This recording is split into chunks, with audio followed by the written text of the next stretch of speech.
নমস্কার বন্ধুরা, ডলি রন্ধনশালায় সবাইকে স্বাগত। আর আজকে তোমাদের সাথে শেয়ার করব নিরামিষ পেঁপে আলুর তরকারি।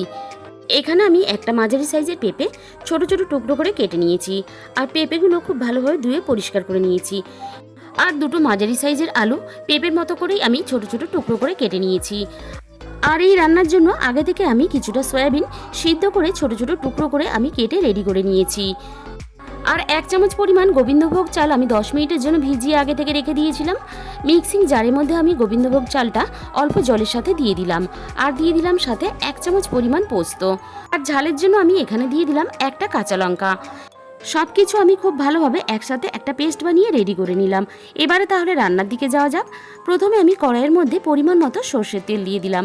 সর্ষের তেলটা খুব ভালোভাবে গরম হতে সয়াবিনগুলো আমি প্রথমে তেলের মধ্যে দিয়ে দিলাম। এবারে সয়াবিনের সাথেই আমি এখানে স্বাদ মতো লবণটাও দিয়ে দেব।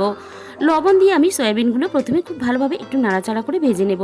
সয়াবিনের যে নিজস্ব একটা গন্ধ থাকে সেটা চলে যাবে, আর সয়াবিন একটু ভেজে রান্নাতে দিলে তাহলে খেতেও ভালো লাগবে। সয়াবিনগুলো আমি 3 থেকে 4 মিনিটের মতো ভেজে নিয়েছি, খুব বেশি ভাজার দরকার নেই। সয়াবিনগুলো খুব ভালোভাবে আমার ভাজা হয়ে গেছে। এবার আমি সমস্ত সয়াবিনগুলো কড়াই থেকে নামিয়ে নিলাম। ওই একই কড়াইয়ের মধ্যে আমি আরও একটু প্রয়োজন মতো সর্ষের তেল দিয়ে দিলাম। সর্ষের তেলটা খুব ভালোভাবে গরম হতে ফোড়নে আমি দিয়ে দিলাম এখানে অল্প একটু 5 ফোড়ন, আর সাথে এখানে দিয়ে দেব একটা শুকনো লঙ্কা কুচি। আর আমি এখানে দিয়ে দেব অল্প একটু গোটা গরম মশলা, 2টো এলাচ, 3টে লবঙ্গ, আর অল্প একটু দারচিনি। আর আমি এখানে সবশেষে দিয়ে দিলাম একটা তেজপাতা কুচি। এবার আমি ফোড়নটাকে কয়েক সেকেন্ড নাড়াচাড়া করে ভেজে নেব। ফোড়ন থেকে একটা সুন্দর মিষ্টি গন্ধ বেরিয়ে আসার সাথে সাথে আমি এখানে দিয়ে দিলাম তেলের মধ্যে আগে থেকে কেটে রাখা সমস্ত আলুগুলো।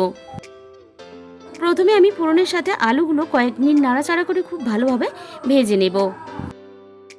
আলুগুলো আমি খুব ভালোভাবে নাড়াচাড়া করে বেশ একটু লালচে করে ভেজে নিয়েছি। এবারে আমি এখানে দিয়ে দেব আগে থেকে কেটে রাখা পেঁপেগুলো।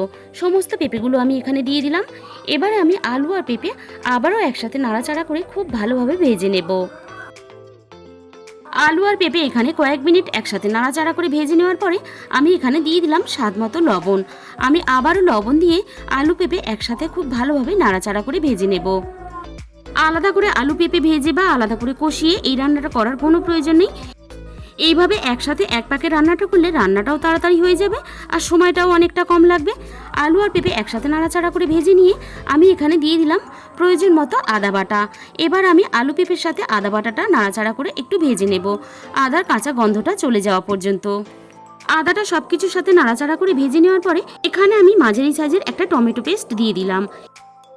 আবারও আমি একইভাবে সব কিছু একসাথে কয়েক সেকেন্ড নাড়াচাড়া করে একটু কষিয়ে নেব। আলু পেঁপেটা এখানে আদা টমেটো বাটার সাথে খুব ভালোভাবে আমার এখানে কষানো রেডি হয়ে গেছে। এবারে আমি এখানে সামান্য পরিমাণ জল দিয়ে দিলাম, যাতে না মশলাটা দেওয়ার পরে পুড়ে যায়। এবারে একে একে মশলাগুলো দিয়ে দেব। দিয়ে দিলাম এখানে 1/2 চামচ পরিমাণ হলুদ গুঁড়ো, আর আমি এখানে দিয়ে দিলাম সামান্য পরিমাণ অল্প একটু ঝাল লঙ্কার গুঁড়ো, আর দিয়ে দিলাম এখানে 1/2 চামচ পরিমাণ জিরে গুঁড়ো, আর দিয়ে দেবো এখানে 1/2 চামচ পরিমাণ ধনে গুঁড়ো। এই রান্নাটা কিন্তু খুব বেশি ঝাল করলে খেতে ভালো লাগবে না, হালকা একটু ঝাল হবে আর একটু মিষ্টি মিষ্টি হবে, তবেই কিন্তু রান্নাটা খেতে ভালো লাগবে। মশলাটা আমি সব কিছুর সাথে একটু কষিয়ে নিয়ে আমি এখানে দিয়ে দিলাম ভেজে রাখা সয়াবিনগুলো। এবার আমি সয়াবিনগুলো খুব ভালোভাবে সব কিছুর সাথে কষিয়ে নেব, আর এইভাবে অল্প একটু সয়াবিন দিলে খেতে ভীষণই ভালো লাগে।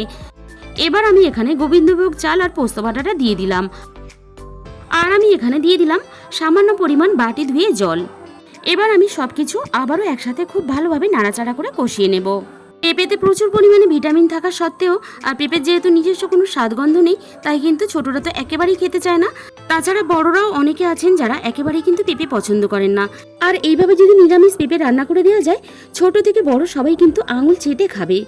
সব কিছু খুব ভালোভাবে একসাথে কষিয়ে নেওয়ার পরে আলু আর পেঁপে খুব ভালোভাবে সিদ্ধ হওয়ার জন্য এখানে আমি প্রয়োজন মতো জল দিয়ে দিলাম।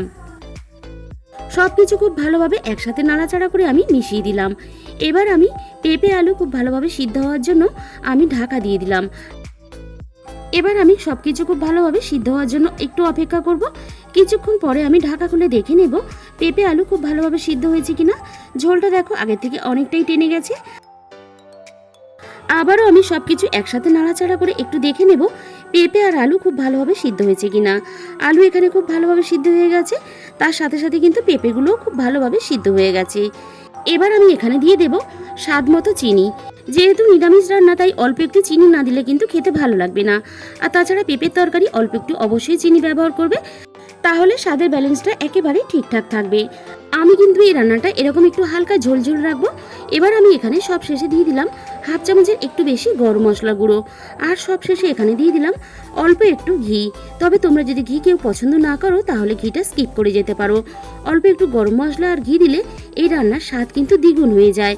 সব কিছু একসাথে খুব ভালোভাবে নাড়াচাড়া করে মিশিয়ে দিলেই কিন্তু আমাদের রেডি হয়ে গেল দারুণ স্বাদের একটা নিরামিষ পেঁপে আলুর রেসিপি।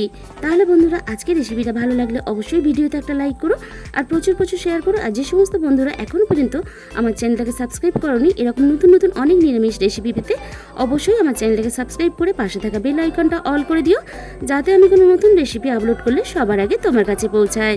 আর তোমাদের মূল্যবান সময় দিয়ে আমার রেসিপিটা শেষ পর্যন্ত দেখার জন্য তোমাদের সবাইকে অসংখ্য ধন্যবাদ।